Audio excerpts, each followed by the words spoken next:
Pépite ou Pépin, c'est le podcast sans langue de bois et sans tabou autour de l'investissement immobilier et de l'entrepreneuriat, mais pas que. Vous avez toujours eu envie de connaître le secret des personnes qui ont trouvé la bonne idée, le bon business ou le super investissement immo qui a changé leur vie? Comment faire pour vous en inspirer et atteindre vos objectifs, qu'ils soient financiers, immo, business ou perso? Nous, c'est Valérie et Sophie, sœurs investisseuses et coach en immo, et on vous dévoile en toute transparence les coulisses des projets hors du commun faits par des personnes comme vous et nous. S'ils ont pu le faire, alors vous aussi. Bonne écoute! Bienvenue Bénédicte, bienvenue Jean. Merci. Je suis très contente de vous avoir avec nous, enfin avec moi, je dis nous mais Sophie n'est pas là. Merci beaucoup. Avec moi sur le podcast aujourd'hui. Est-ce que vous pouvez commencer par vous présenter pour les personnes qui ne vous connaissent pas? Oui, bien sûr. Alors moi, c'est Bénédicte, j'ai 25 ans. On habite en périphérie de Toulouse. Je suis auxiliaire de vie. Et moi, c'est Jean, j'ai 29 ans. Je suis chef d'entreprise dans l'usinage et je vis avec Bénédicte, proche de Toulouse. C'est maintenant que tu veux faire ton petit placement de produit, c'est sûr. Alors, si vous avez besoin de pièces mécaniques, appelez JB Micron à la Bartholèse. Donc vous vous êtes lancé dans l'investissement immobilier il y a pas très longtemps. Est-ce que vous pouvez nous expliquer un petit peu déjà pourquoi est-ce que vous êtes tourné vers l'investissement immobilier? Qu'est-ce qui a été l'élément déclencheur? D'une part, l'immobilier, c'est quand même le plus sûr et le plus connu. Et d'une autre part, il y a une facilité qu'on n'a pas avec d'autres investissements, c'est le levier bancaire. Et donc on peut investir et gagner, avoir du cash flow avec très peu d'apport, voire pas d'apport pour certains cas. Et pour nous, c'était très important de pouvoir investir.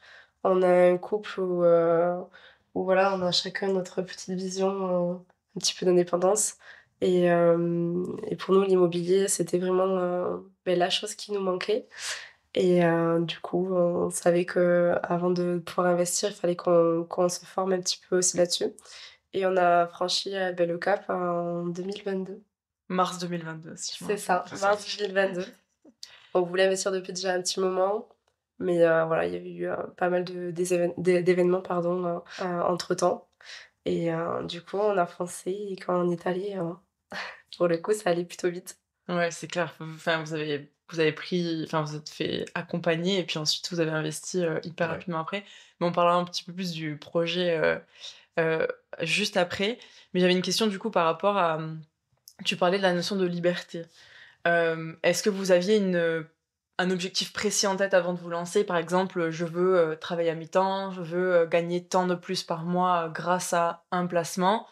Et déjà, est-ce que vous aviez cette idée précise en tête? Et du coup, est-ce que vous avez cherché d'autres voies avant de vous tourner vers l'immobilier? Est-ce que vous avez regardé par exemple la bourse, les cryptos ou d'autres choses?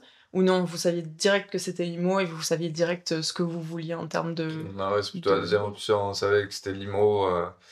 On n'avait pas d'objectif précis. À 40 ans, je vais être à la retraite ou ce genre de choses.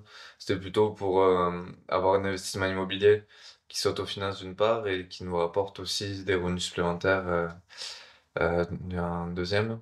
Donc, il n'y avait que l'immobilier qui pouvait nous offrir ça. C'est pour ça qu'on s'est tourné vers l'IMO. Après, moi, j'ai une deuxième vision. On n'avait pas d'objectif précis dans ce qu'on voulait. On a toujours essayé de mettre en place des choses, notamment Jean avec sa société, d'être son patron. Moi, en tant qu'auxiliaire de vie, je suis indépendante. Donc, pouvoir gérer ses plannings, tout ça, donc c'est aussi sympathique. Moi, personnellement, l'investissement, aujourd'hui, on n'a pas encore d'enfants.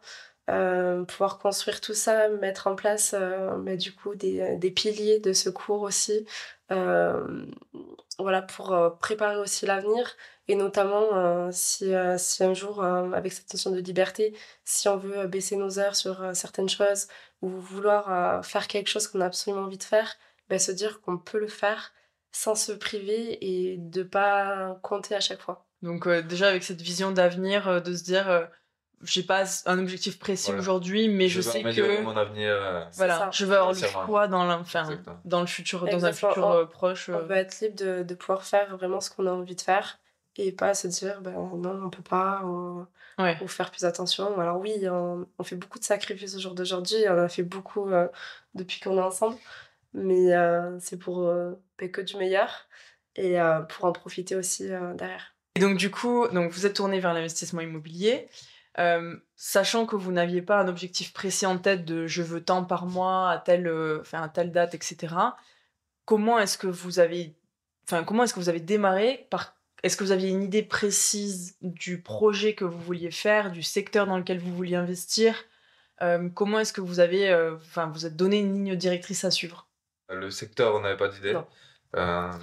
Mais le type de projet, c'est dans l'idéal, on ne savait pas si ça allait être possible, mais dans l'idéal, on voulait un immeuble de rapport, faire de la division ou acheter un immeuble avec de la grosse rénovation et beaucoup de travaux. Les gros problèmes. Les gros problèmes, on voulait aller dedans complètement. On aime beaucoup les problèmes, donc on s'est mis dedans. Là, Ok. on voulait vraiment plusieurs biens d'un coup. On voulait vraiment pas partir sur un seul appartement. Ouais. Pour nous, on s'est toujours dit... si Ça on vous faisait pas peur? Alors, non. Après, il y a toujours des petits doutes et tout ça. Mais c'est vrai que non, on s'est jamais dit gros projet On avait plein égal. de questions, mais pas de peur. Disons qu'on essaie plutôt d'anticiper les problèmes.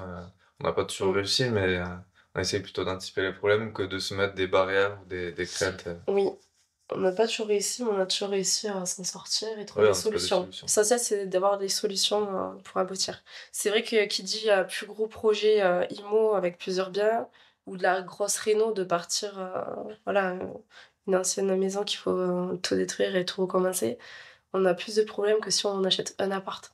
Ça, Ouais. c'est sûr. Mais certainement plus de rentabilité aussi derrière, Exactement. plus intéressant. C'est ce Il y a qu'on moins cherche de aussi. risques au niveau de la location. On peut avoir un locataire qui fait défaut de paiement. On aura plus de cash flow, mais ça nous remboursera quand même le crédit et toutes les charges annexes. Ouais. Donc, Oui, que si t'as un appart, ton locataire... ça met C'est ça. plus de risques sur les travaux, mais ça en met moins pour la location, je trouve.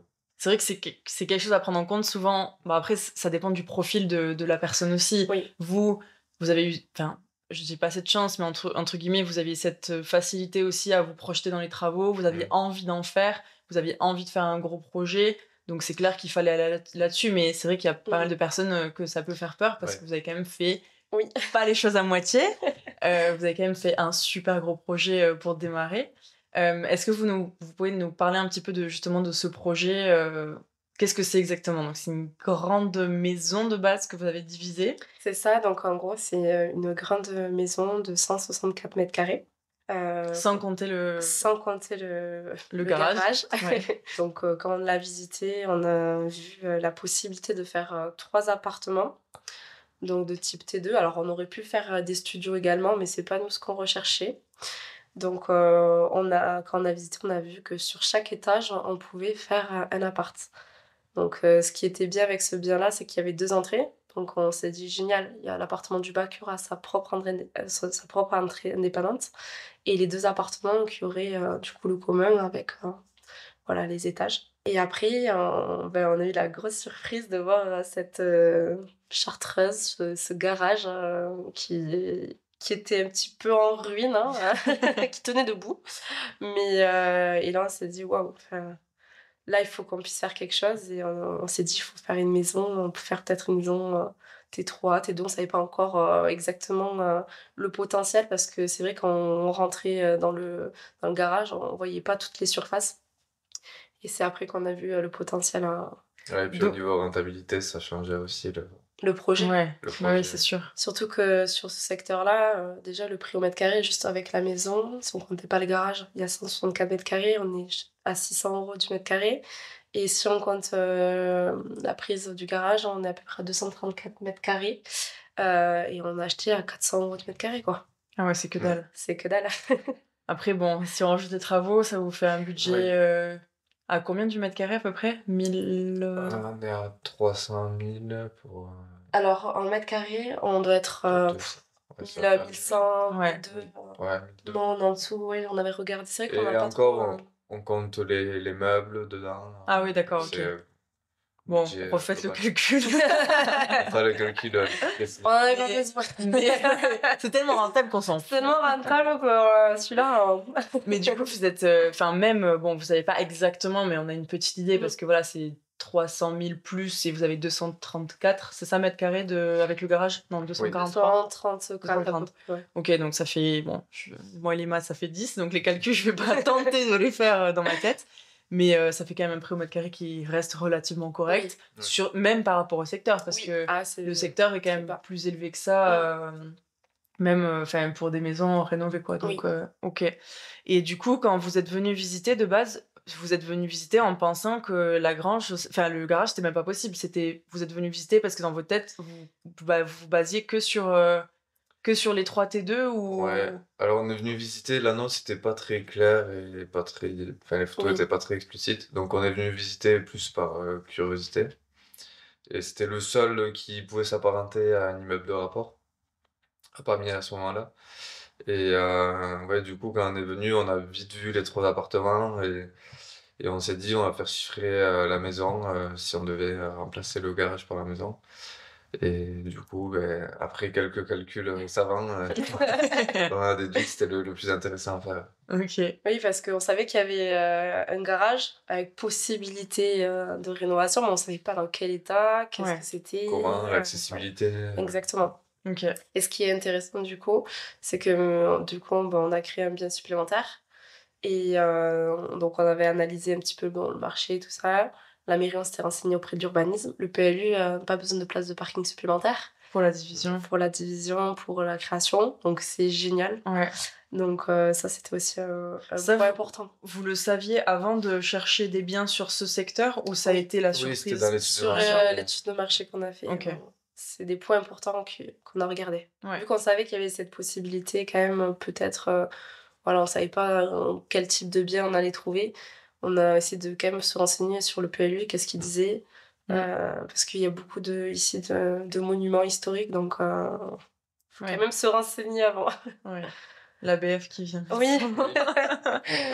Nos chers amis. Mais non, mais c'est vrai que c'est une stratégie qui est intéressante parce que souvent quand on pense immeubles de rapport, on pense immeubles de rapport qui sont déjà existants, mais qui du coup sont valorisés par rapport à combien est-ce qu'on va pouvoir les louer, ou qui sont pas forcément valorisés au mètre carré, mais qui sont souvent du coup plus chers qu'une maison que vous avez à diviser en fait. Oui. C'est moins embêtant à faire parce que c'est déjà fait, donc il y a moins de démarches administratives, etc.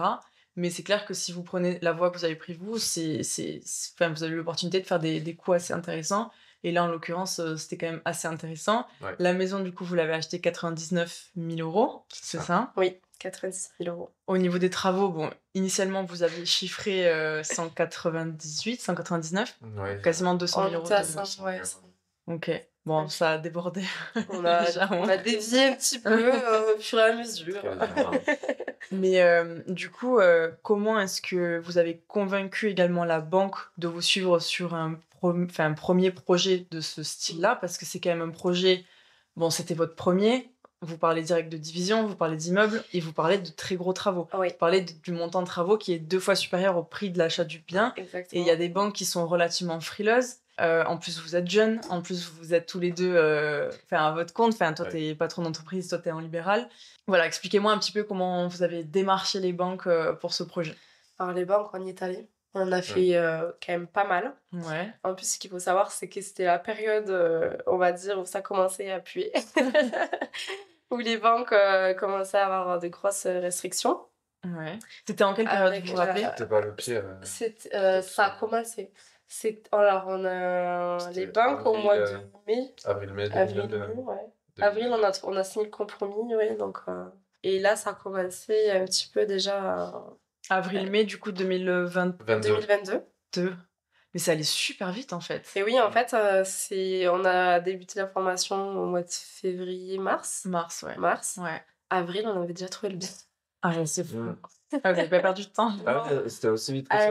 C'était rapide, mars-avril. Ouais. C'est ça, et on avait signé le compromis au mois de mai. Ok, donc avril-mai, vous avez démarché des banques. Oui. Donc, 2022, du coup. On y était fastidieux. Mais on a mis toutes nos chances de notre côté. Avec Jean, on a monté un dossier, mais plus que béton. Il ne manquait pas un papier dans un classeur tout propre. On a fait un super PowerPoint.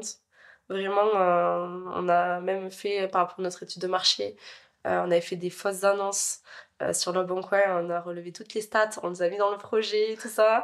On a fait des exemples de cash flow positif. C'était quoi qu'on avait dit Situation positive, négative ou standard. Ouais, voilà, Tout donc ça comme ça, ouais. plusieurs scénarios possibles, a- toutes les situations. Ça donnait pas Ça mal dépend d'infos, qu'elles ouais. aiment bien. Elles ont adoré, ils nous ont dit, mais vous avez pas fait d'études dans le commerce? On a dit non. Non, Mais je suis en on formation était contents. civique. Exactement. Non, on était plutôt fiers de nous sur ça. Ouais. Mais parfois, ça n'a pas suffi parce que malheureusement, il y a beaucoup de banquiers qui nous ont dit j'aurais aimé vous aider, mais derrière, c'est pas eux qui prennent la décision. Tellement, une fois, on a eu une bancaire, elle nous a filé son perso pour nous dire vous nous direz hein, si vous avez eu quelque chose, je suis vraiment désolée, on n'a pas pu vous aider, mais genre, mais elle est tellement adorable, c'est trop gentil. On l'a jamais rappelé. On l'a jamais rappelé, on n'a pas eu le temps, désolée La si tu pauvre. nous écoutes. Bah, si elle tombe sur ce podcast, elle aura de vos nouvelles. Voilà, on a réussi. Et ouais, c'était compliqué, un vrai parcours du combattant, Ouais. parce que malgré tout ça, malgré les retours positifs qu'on avait d'à peu près tous les banquiers, on a eu une dizaine, voire plus de refus. C'est hyper frustrant ça, hein, Ouais. d'avoir des banquiers qui disent j'adore votre projet, mais en fait j'ai pas je peux pas le valider parce que la décision me revient pas. Ouais. Et je sais qu'au-dessus ça sera pas validé parce qu'au-dessus il y a pas ce contact humain, il y a pas ce feeling que les banquiers ont pu avoir avec vous, C'est et ça. pour eux c'est noir sur blanc, ok ça passe pas et basta quoi. T'as ceux qui sont comme ça et que bon, on comprend. T'as ceux qui te font espérer et qui t'ont jamais envoyé le dossier. Et ça te fait perdre du temps. Tu vas les voir, tu les relances et voilà. Tu Ouais, parce comprends que pas. Malgré les 10 refus, enfin j'ai 10 refus, mais c'est On a une reçu, non-réponse. on a reçu vraiment que par courrier, je crois, un courrier nous disant on peut pas. Et vous c'est ma financer. banque avec laquelle j'ai acheté. Les autres, on donc, n'a jamais les reçu autres, de En documents. plus, non. Oui. C'est Et juste ça, à force de harceler, vous avez compris que ça Ah allait bah oui, mener il y nulle en part, a qui quoi. n'ont pas donné réponse et voilà. Ouais. Et au bout du compte, c'est vrai que c'est notre projet, si c'est un gros projet, comme tu dis, il y a plus de travaux que de biens, donc il y a un peu frileux. Mais au final aussi, les organismes de caution, ça passait pas. Donc, C'était quoi la raison pour laquelle ça passait pas? parce que Elles sont multiples. Il y a le fait qu'on ne soit pas propriétaire. Ah oui, parce que vous n'étiez pas propriétaire de la C'est RP d'abord. Non. Ok, Le vous êtes fait propriétaire. qu'on dépasse le taux d'endettement Mhm. avec le calcul. Le fait que les travaux représentaient 2 fois la valeur du bien. des excuses comme quoi, genre, avait un statut qu'il fallait pas. Alors que toi, du coup, t'étais... Ah si, les revenus aussi. Parce que moi, j'ai donné mes revenus des 3 dernières années. Il y a 3 ans, c'était le démarrage de la société, donc je me payais avec le Pôle emploi. Donc c'était pas Ouais, c'est pas bien vu, c'était quoi. pas très sexy, ouais. Parce que du coup, ta société avait 3 ans. Au moment où vous avez démarché les banques. C'est Ouais, à ça, peu près. ouais. Ok, et tu te versais vraiment un salaire avec ta boîte depuis... 1 an, 2 ans. Ok, Ouais, 1 an et demi, 2 ans. ok, On a fourni combien de bilans? 2? 3? 3. 3 bilans. ok. Donc ça, c'est important quand même pour Ouais. les personnes qui sont en société. Ils demandent Ouais. 2, vraiment, ça peut passer, mais 3... Ouais, nous on a réussi avec So avec un bilan, Ah ouais, Ouais. Ah oui. mais c'est passé au poil de cul, quoi. Enfin, Ouais. vraiment, on a dû... Ah, ça- On a dû... Enfin, on a fait je sais même plus combien de banques on a fait. Pareil, enfin, après, il y avait les antécédents des jobs qu'on avait fait avant, Oui. des investissements qu'on avait fait avant, etc. Mais c'est vrai que, enfin, c'est pas facile, quoi. C'était la raison pour laquelle, au début, ça passait pas. C'était, vous avez qu'un bilan, c'est mort. Vous avez qu'un bilan, c'est mort. Ok. Donc, c'est clair que si t'en as 2 ou 3, c'est... Enfin, c'est mieux. c'est le minimum, Ouais. quoi. C'est le minimum. Ouais, certains demandent 2 minimum, mais la plupart Ouais. 3. 3, ouais. 3, c'est... Ouais, c'est clair. Mais en Du même coup, temps, quand c'est tu le vois top. qu'il y a plein de boîtes qui se cassent la gueule dans les 5 Ouais. premières années, c'est clair que... Enfin, je peux comprendre pourquoi la Ouais, c'est banque demande compréhensible. ça, mais c'est frustrant. Du coup, on a pu aussi montrer nos comptes quand même qui étaient très clean. Ouais. Euh, Vous l'avez préparé en amont, ça? Vous aviez... Parce que vous savez que vous allez investir, vous avez déjà commencé à... Épurer nos... Ouais, à arrêter les jeux d'argent, par exemple, Non, l'achat des clopes, les trucs comme ça, non? On n'avait pas ces vices. Non. Là. Non, non. Vous étiez déjà clean. On Ouais. était déjà clean. Ouais. C'était Par contre, on a fait y avoir un Ah gros oui. souci. Il nous Qu'est-ce que arrive vous avez quelque fait? chose. bah, C'était parce qu'on a on a recherché pendant un mois et demi, donc on a dû changer le dernier relevé pour le mettre le plus récent, et on n'était pas loin de faire ça une nouvelle fois. On a eu l'accord entre-temps, sauf que après, moi j'ai eu une saisie sur compte bancaire pour des amendes d'une voiture que j'avais vendue il y a 2 ans. Ouais. Donc ça avait été rédhibitoire. On a eu Alerte Ouais. rouge! ouais. Là, on a eu de la chance, c'est passé à 1 mois près. Ah Mais ouais. même nous, on s'en est même pas rendu compte parce que Jean a été saisi sur ses revenus, enfin sur son livret A, même pas sur le compte courant. Ouais. Et il s'en est même pas rendu compte parce qu'on regarde pas forcément son livret Parce que A. j'avais des frais qui sont passés sur le compte courant de 40 €. J'ai pas fait attention. Ah ouais. Du coup, ouais, à 15 jours près, je pense, 1 mois après, on pouvait dire adieu à l'investissement. Ouais. Bon, adieu peut-être pas, mais ça aurait été plus compliqué peut-être. Ils nous l'ont dit, déjà Ah vu ouais. que c'était... Enfin, ils regardent tout et c'est vrai que déjà, comme on a dit, la période commençait à être un peu critique. Si t'as un défaut sur Ouais. les comptes... Ouais. Après, ça peut passer si derrière t'es clean. Mais là, franchement, Ouais, ça c'était peut- déjà tendu, si t'es quoi. fiché... ah ouais. Donc, du coup, on a montré patte blanche sur nos comptes. On a montré aussi la capacité d'épargne qu'on avait. Ouais. On n'est pas des personnes qui dépensent tout notre argent dans tout et n'importe quoi. Donc, ils ont vu quand même que derrière, il y avait... Ouais, il y avait un sérieux, il y avait une un sérieux, gestion, il y avait il une y gestion, avait... que si jamais le bien, on pouvait quand même aussi, s'il y avait quoi que ce soit, Oui, on vous pourrait payer. assumer, ouais. Et du coup, donc la banque qui vous a suivi, en fin de compte, c'était une banque... chez qui l'un de vous avait déjà des comptes ou pas du Non. tout? Pas du tout. Cette nouvelle Non. banque... Et du coup, sur le secteur où vous habitez ou le secteur dans lequel vous avez investi? Notre ancien Ni secteur, l'un on ni a l'autre. quitté. Ancien secteur, ok. Ouais, là où je travaille actuellement. Donc la banque qui nous a suivis, du coup, connaissait, la banquière connaissait Pamy, très bien. D'accord. Donc il y a eu avait un bien. bon feeling, ça nous a aidé.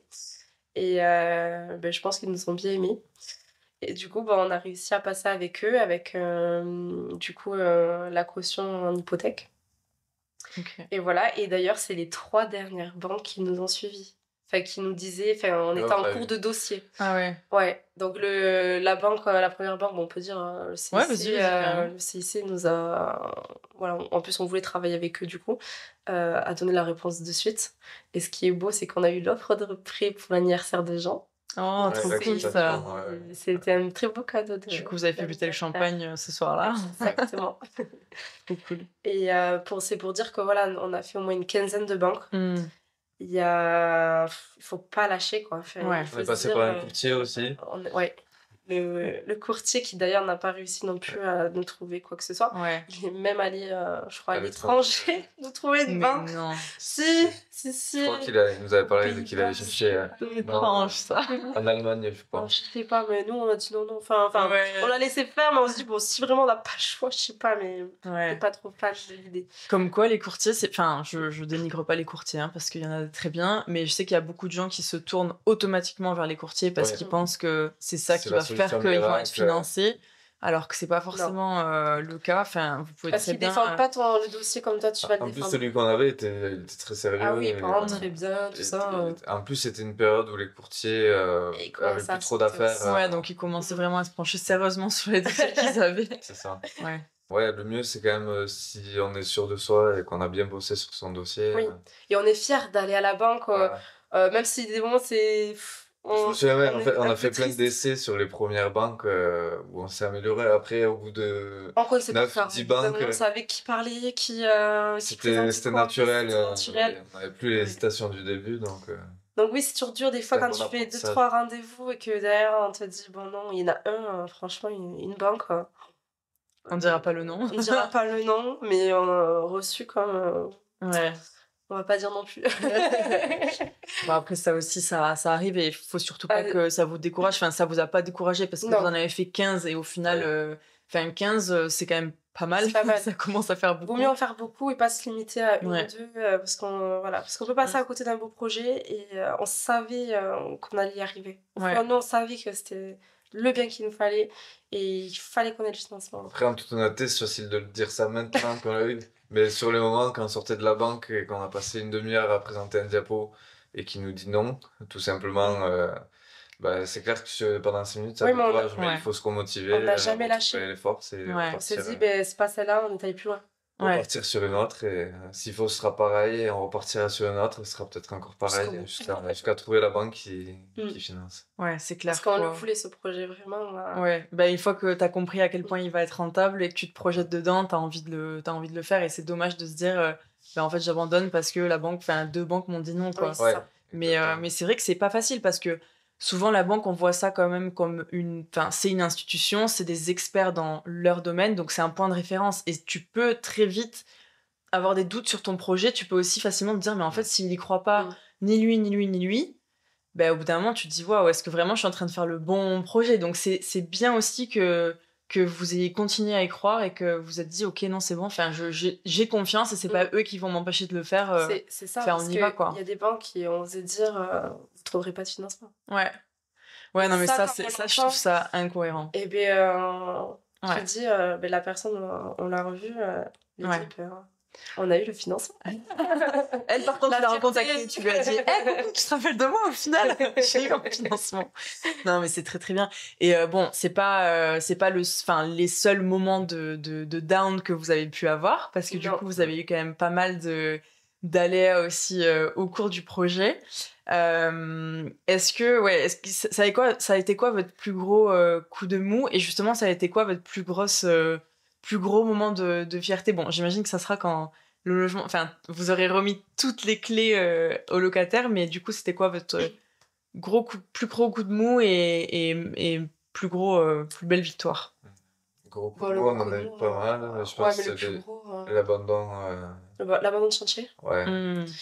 Les artisans qui... Il y en a eu 2 abandons de chantier. Donc lequel... le plus gros, celui qui a le plus d'argent. Celui qui coûte le plus cher. C'est les plaquistes. Ouais, c'est ça. Ouais. Les plaquistes, on a eu le plombier aussi. Après, il y a jamais eu un coup où on s'est dit on ne s'en sortira pas, donc c'est compliqué d'en faire sortir un. Alors celui-là, ça a été le plus gros, dur, parce que financièrement, et se dire, waouh, le temps chantier, là, il va être à l'arrêt. C'est vrai, il fallait retrouver des artisans. Mais vous avez vite rebondi quand même, parce que vous êtes... On est bien entourés. Ouais. On a vite rebondi. Oui, on a perdu un peu de temps. Le chantier ne s'est pas terminé dans les délais. Et là, on est sur la fin. Mais au moins, on a rebondi, on a avancé. Et au final, on a terminé avec des gens bien et de la bienveillance. Ouais. Donc ça, c'est cool. Et, mais ouais, les plaquistes, en gros, ils nous ont dit qu'ils avaient un problème d'URSSAF un beau jour, après avoir débloqué un nouvel acompte pour qu'ils avancent. Après avoir encaissé. Après avoir bien encaissé. Alors, certes, peut-être que c'est vrai, on ne saura jamais, ou peut-être que lors du procès, on découvrira un petit peu plus les tenants et les aboutissants. Du coup, on a essayé de trouver un arrangement à l'amiable avec eux. Plusieurs fois. Donc, de base, il y avait 15 000 euros qui étaient en trop perçus. Ils n'étaient pas trop d'accord sur le chiffre. Donc, du coup, on leur a dit, bon, écoutez, on se met d'accord sur 13 000, mais en gros, vous nous rendez l'argent maintenant. Enfin, 13 000, voilà, partez, et on est quitte. Donc, du coup, c'était au premier temps un arrangement qui arrangeait tout le monde, mais malheureusement, ils ne pouvaient pas non plus les sortir. Donc, on leur a dit, écoutez, il restait à peu près, ils devaient faire la peinture, c'était à peu près le montant, c'était 14 000. Du coup, on leur a dit, vous faites la peinture, et on n'en parle plus, basta. C'est que de la main-d'œuvre, ça vous prendra 2 semaines. Et ouais. Ils nous ont fait espérer pendant des mois, des semaines, jusqu'au jour, le lendemain, la veille au soir, pardon, où ils nous ont dit, on ne pourra pas venir demain, on viendra un autre jour. On dit là, c'est bon. En fait, ils laissent traîner au maximum, ils ne viendront jamais. Ouais. Et en fait, depuis le départ, ils le savaient, quoi. Ils n'allaient pas venir. Donc là, ça a été le gros coup, parce que du coup, on a encore perdu plus d'1 mois. Ouais. Et le chantier qui avance pas, et qui après, il a fallu ressortir les sous pour payer la nouvelle entreprise qui intervient. Ouais. Donc là, par contre, on part en procédure, donc on attend les nouvelles de l'avocat. Et pour récupérer le trop perçu, du coup. Ouais. Voilà, exactement. Et leur faire aussi comprendre que il fallait pas faire ça, ça marche pas comme ça. Des fois, je me demande ce qu'ils pensent, parce qu'ils se barrent avec la caisse, mais parce qu'ils pensent qu'ils vont s'en sortir. Mais au final, ils auraient mieux fait de venir faire un coup de peinture pendant une semaine ou deux. C'est ce que je leur ai dit. Je ai dit, William, et ce qu'ils espéraient, c'est ça. Un jour, tu vas regretter de ne pas venir faire la peinture, parce que tu vas devoir me la rembourser, payer des frais d'avocat et sûrement des intérêts. Donc, des intérêts de... Et eux, ils espéraient en fait jouer sur le truc de on a fait venir notre entreprise. Vous aurez pas dû faire venir une entreprise, ça a été très mal conseillé. Ouais. Sauf que maintenant, on les envoie vraiment au tribunal et on va s'expliquer. Ils On ont va voir choisi si les le mauvaises réseau, personnes, c'est, Eric. si les gentils clients qui donnaient Ouais. toujours les acomptes, enfin qui payaient au moment Ouais. et qui étaient sympas avec eux, Ouais. que les méchants qui sont partis avec nos sous, quoi. Ouais, On c'est verra, clair. qui je préfère. Ouais. Bon, après ça, les artisans, enfin, c'est les aléas du chantier, malheureusement. Là, on est tombé sur des bien pourris. Ah, on est dehors. Après, qui dit Ouais. gros chantier aussi, qui dit beaucoup plus aussi potentiellement de problèmes. Mm. Et ça, c'est quelque chose qu'on savait, des choses qui pouvaient arriver. Donc, on tombait pas dénus non plus. On Ouais. espérait que ça nous arrive pas. Mais voilà, malheureusement. Ouais. Ça veut pas dire plus de problèmes, c'est-à-dire que les problèmes peuvent coûter plus cher. Coûter plus cher. Ouais, et puis t'as quand même, enfin, ça veut pas dire plus de problèmes, mais plus de probabilité de tomber sur des problèmes, parce que quand tu fais intervenir tous les corps de métier, t'en as, enfin, pas forcément un qui va te la mettre à l'envers, mais t'as quand même plus de chances de tomber sur la mauvaise. Surtout qu'on n'avait pas de réseau encore. C'est ça. À l'époque, Ouais. on connaissait pas d'artisans, donc Ouais. on a fait confiance à. Mais on maintenant, a fait confiance à beaucoup de personnes et Il faut pas. malheureusement, voilà, une fois qu'on a son réseau, c'est bien. Ouais. Mais quand on n'en a pas au début, ben, on essaie de se le créer et des fois, ben, voilà, on tombe un petit peu de haut Ouais. sur certaines personnes. Et voilà, après, une fois qu'on l'a, ben, on garde ces personnes-là, on avance avec ces personnes-là. De toute façon, on peut pas revenir en arrière. Et voilà, l'essentiel, c'est d'avancer. Ouais, c'est clair, c'est des leçons tout que vous avez apprises maintenant et un réseau que vous allez garder, et du coup des personnes de confiance et un process aussi peut-être de suivi de chantier que vous allez faire différemment par la suite. Oui, après, c'est ça, enfin, l'immobilier, c'est on apprend tous les jours. Et même l'artisan qui est génial aujourd'hui, peut-être que dans 5 ans, il aura des problèmes perso. Et puis en fait, voilà, c'est toujours... En fait, dans l'immobilier, ce qu'on dit souvent, c'est il faut prévoir les imprévus, se dire qu'il y en aura. Il y aura des pépins, il y aura des chantiers, des artisans qui vont vous la mettre à l'envers, il y aura des choses comme ça. Donc, toujours prévoir un peu, déjà, psychologiquement se préparer à ça, ou alors choisir de ne pas faire de travaux et des travaux moins conséquents. Oui, c'est ça. Ou alors, justement, prévoir une petite marge de sécurité pour se dire, on sait que ça va déborder légèrement, donc on prévoit un petit peu tout ça. Mais on avait notre petite marge. Qui a été mangée. Elle a été croquée à pleines dents. Et du coup, pour le best moment, parce qu'on va pas finir sur une note négative, parlons des bons côtés, parce que si tout le monde si on est aussi nombreux à investir, c'est forcément aussi parce qu'il y a des bons côtés, sinon si c'était que des problèmes, personne n'investirait. Déjà, le après, côté... on n'a peut-être pas le même. Allez-y, vous avez peut-être chacun votre... Moi, personnellement, je pense que c'est l'accord bancaire. Parce que en plus, aujourd'hui, ton anniversaire, donc en plus, c'était... En plus, mais même parce que c'est là où on a le plus douté.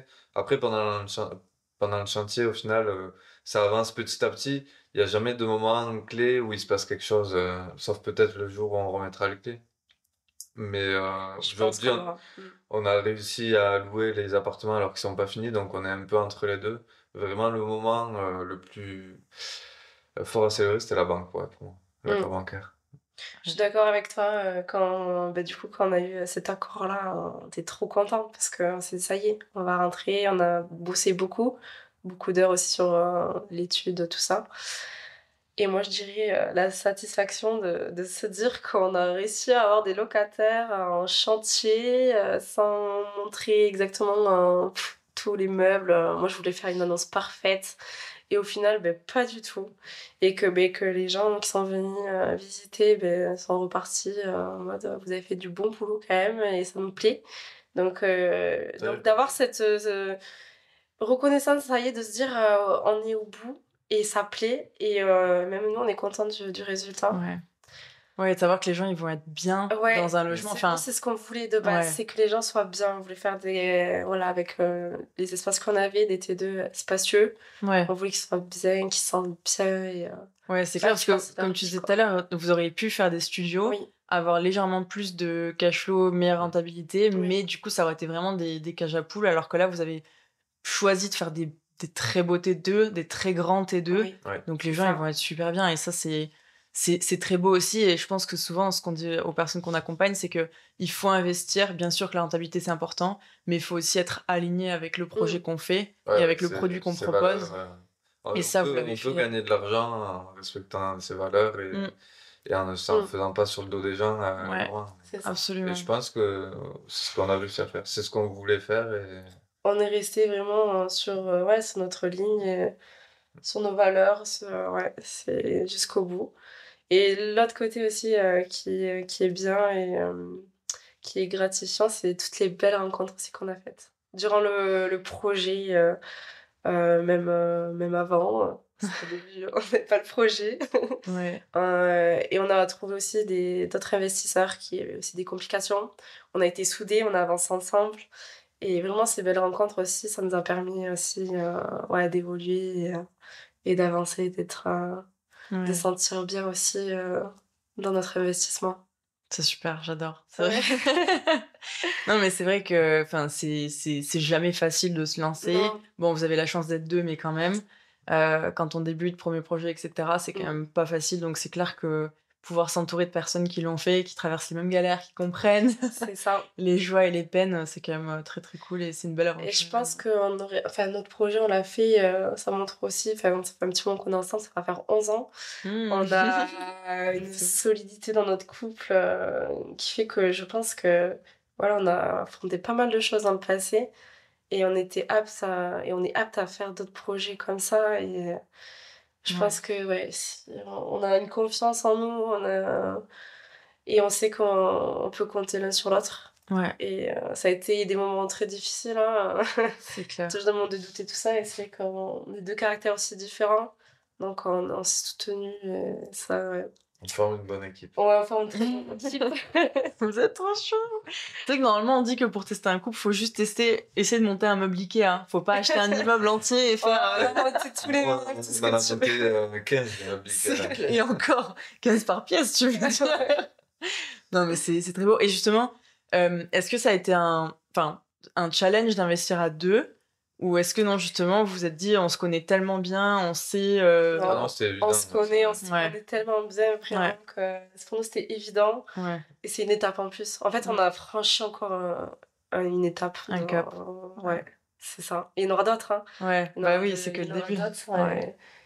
Mais ouais, on s'est jamais... Pour nous, on s'est jamais dit, c'est le challenge, on va voir comment notre couple va résister à ça. Pas du tout. C'est la question. C'est naturel. C'est ça Ça se passe bien. Ouais, on se rend compte des fois que c'est puissant. Il y a des choses puissantes qui se passent. Et, c'est très beau de pouvoir partager ça à 2, en tout cas. C'est pour ça que j'adore investir avec Sophie aussi. C'est cool, quoi. En plus, tu partages les joies à 2 aussi, tu partages les victoires. Enfin, c'est ça. T'es pas tout seul dans ton coin. Et du coup, quand je te parle aussi de rencontres, du coup, on a créé aussi un Instagram aussi par rapport au bien. On voulait aussi montrer que c'était possible à d'autres personnes. On a fait aussi de très belles rencontres et moi j'ai pas mal eu de personnes au téléphone qui voulaient se lancer, des femmes aussi qui étaient seules ou qui étaient en couple mais leur compagnon ne voulait pas forcément s'intéresser. Et on leur a dit, on est là, s'il y a besoin, on pourra vous aider, vous donner des petits conseils, des choses. Donc aussi, ça, je trouve ça superbe. Ouais. On veut montrer aussi aux personnes que voilà, c'est accessible à tous. Ouais. Faut juste bouger aussi et faire les choses. C'est clair. Ça demande des efforts, ça demande des efforts, de sacrifices, mais il faut se lancer. C'est possible. Nous, on est à 2, on a cette chance-là, mais une personne seule peut aussi le faire. Absolument. Ça peut être un peu plus difficile. Et justement, moi, je suis dans l'optique aussi d'aider.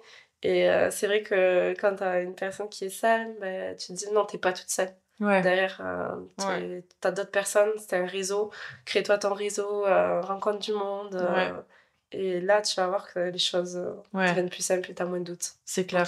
T'es jamais 100% tout seul et c'est ce qu'on essaye de faire aussi, que ce soit sur notre page ou que ce soit dans la communauté. Enfin, c'est de créer cette cohésion et de faire en sorte que les gens puissent s'aider. C'est ce qui nous a séduit par votre accompagnement. C'est vraiment ce côté relationnel aussi et la proximité.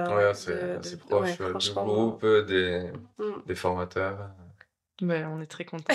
C'est pas que de la vidéo. Non, c'est clair. Et le côté humain, pour nous, c'est important. Et puis, pour nous aussi, c'est très beau de voir que vous continuez en fait cette mission, quoi. Vous transmettez votre vision aussi, vous transmettez vos valeurs.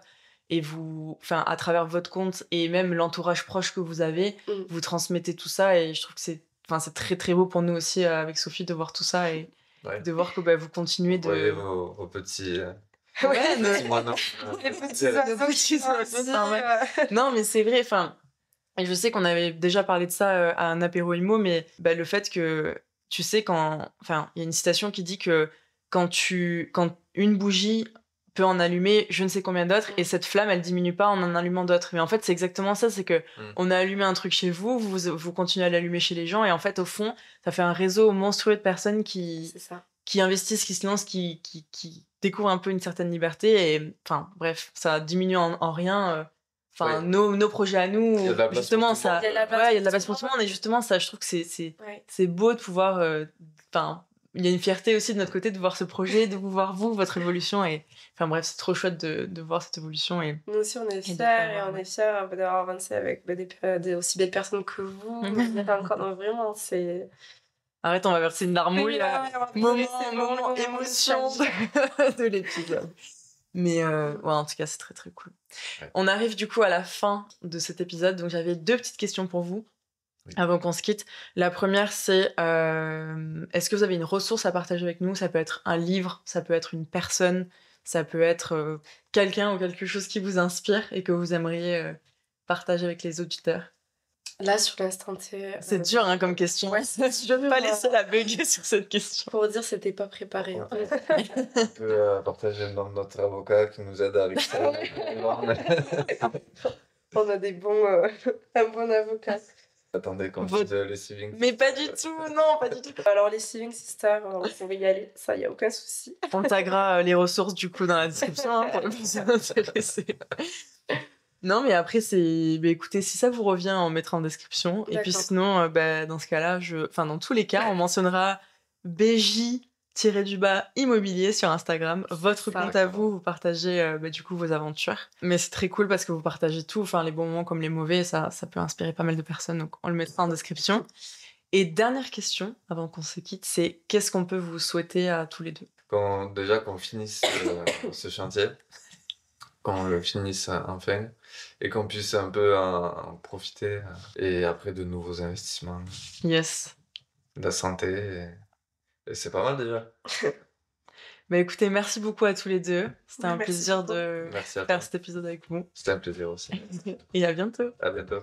Merci d'avoir passé ce moment à nos côtés. On espère que vous avez trouvé l'échange du jour inspirant et qui vous a donné l'énergie nécessaire pour, à votre tour, passer à l'action dans vos projets. Si cet échange vous a plu, n'hésitez pas à nous mettre 5 étoiles et à vous abonner à ce podcast pour ne louper aucun épisode. Dites-nous en commentaire quel invité ou quel sujet vous aimeriez entendre une prochaine fois. On se retrouve la semaine prochaine pour un nouvel épisode. En attendant, vous pouvez retrouver nos tips IMO et Mindset au quotidien sur Instagram et sur YouTube en tapant Saving Sisters dans la barre de recherche. À la semaine prochaine!